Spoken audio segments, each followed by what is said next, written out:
Hi, the SI meteorologist. Paul Dorian here on Thursday, July 3rd. A lot to talk about this morning.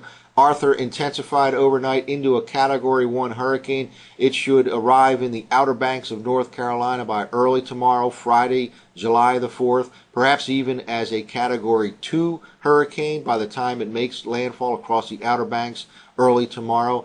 It should continue to intensify slowly during the day tonight and throughout the night tonight as well. Wind gusts tomorrow.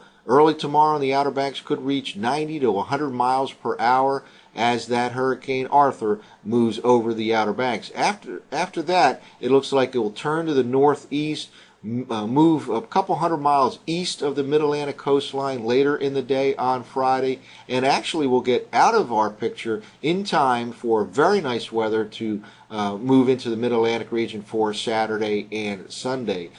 Also, severe thunderstorms pounded much of the Mid-Atlantic region last night. Thousands of people lost power. We could have a repeat performance later today and tonight as the atmosphere remains very unstable and the atmosphere is just full of moisture. Tropical downpours are virtually certainty along the I-95 corridor later today and tonight. There can be 2 or 3 inches of rainfall in any one of these thunderstorms in a short period of time. Flash flooding is a serious concern up and down the I-95 corridor for later today and again tonight. Let's first start off by talking about Arthur and the conditions that led to the development of Arthur. First of all, this is the latest sea surface temperature anomaly chart. Notice all the oranges and yellows from the eastern Gulf of Mexico to just off the U.S. East Coast. This is one of the reasons why in our tropical outlook issued back in May, we talked about more in the way of homegrown type tropical systems and less in the way of those African wave type systems that take the trek all the way across the Atlantic Ocean towards the U.S. Notice a lot of blues out in this region, colder than normal temperatures. That should inhibit or reduce the number of African type waves this tropical season, but above normal temperatures here will help to fuel some homegrown type systems that develop close by, and indeed Arthur formed right in this region right here over the last 48 hours and will move right over the Outer Banks by tomorrow and then off to the north and east later in the day on Friday. Well, here's kind of a big picture look at Arthur and the entire country here from the SSEC Wisconsin website. This is the latest infrared satellite imagery loop. Very healthy looking system here. Again, Arthur intensified overnight. It should continue to intensify during the day today. 75-mile-an-hour sustained winds right now. It could very well become a Category 2 hurricane by the time it rolls over the Outer Banks by early tomorrow. Lots of clouds here in the northeastern quadrant of the country. We'll see in a moment a stalled out frontal system oriented north to south along the east coast will combine with tropical moisture from Arthur to help to generate tropical downpours this afternoon and tonight, and severe thunderstorms continue to be a threat as the atmosphere remains very unstable. Any severe thunderstorm could produce damaging wind gusts and certainly torrential downpours and flash flooding in a short period of time.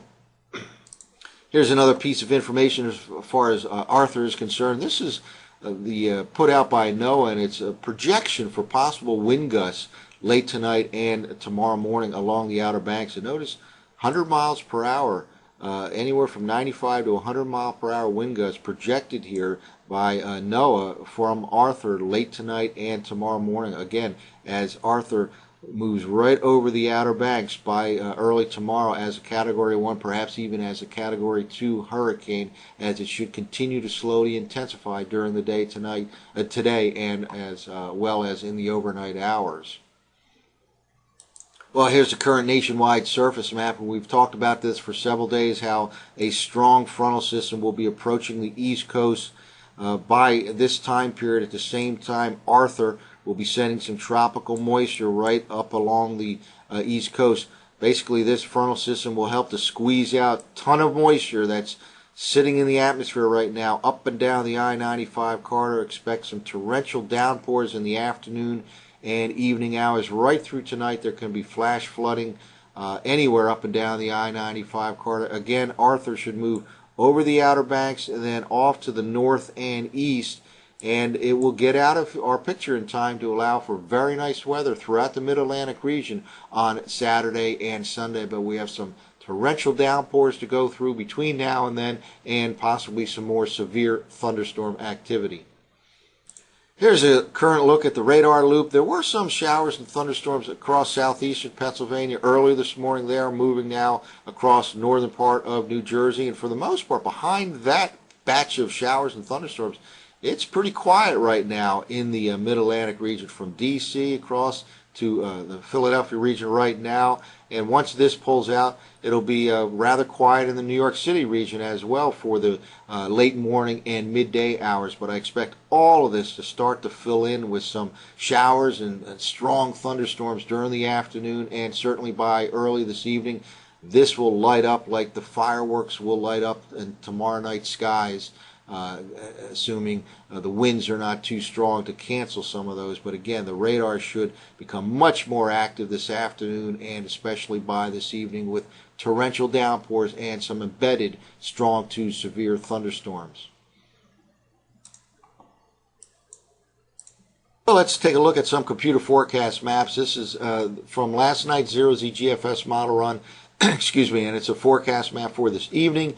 In the upper part of the atmosphere, 500 millibars, about 18,000 feet or so, and I just wanted to point out that there is indeed a strong upper level trough moving towards the Mid-Atlantic region right in here, and this will help to create perhaps some strong to severe thunderstorms later on this afternoon and this evening. So not only do we have a tremendously moist and unstable air mass, but we have some lift here that will be the result of an upper level trough that will help to squeeze out that moisture in the atmosphere, leading to perhaps 2 or 3 inches of rain in some areas in a short period of time this afternoon, and especially tonight in the overnight hours. Well, let's look at the surface forecast maps from last night's zero-Z GFS model run. This is for early this evening, and we'll look at 6-hour increments. Here is Arthur, projected by the GFS model, not far from the Outer Banks by early this evening, and it, again, should intensify slowly during the day today. It is a Category 1, could reach Category 2 status by the time it reaches the Outer Banks early tomorrow. Lots of precipitation depicted here in this particular time period for the by the GFS model, up and down the I-95 corridor. Lots of nice weather out across the Midwest and the middle part of the country. This moves into the Mid-Atlantic region for Saturday and Sunday. Let's now jump ahead 6 hours to late tonight. And here's the forecast for late tonight. Arthur moving right about over the Outer Banks. Still lots of precipitation in the form of rain here, depicted by the GFS model run. Again, torrential downpours expected up and down the I-95 corridor later on this afternoon and tonight. Let's now jump ahead to Friday morning. Here's the forecast map for tomorrow morning.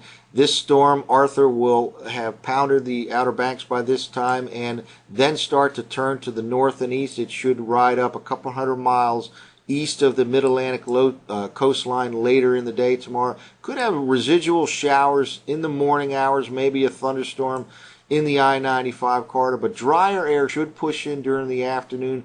Again, most likely in time to allow for the fireworks shows to go on as scheduled tomorrow evening, although it will be quite breezy, and this continues to move to the north and east. Let's now jump ahead another 6 hours. And here's the forecast map for early tomorrow afternoon.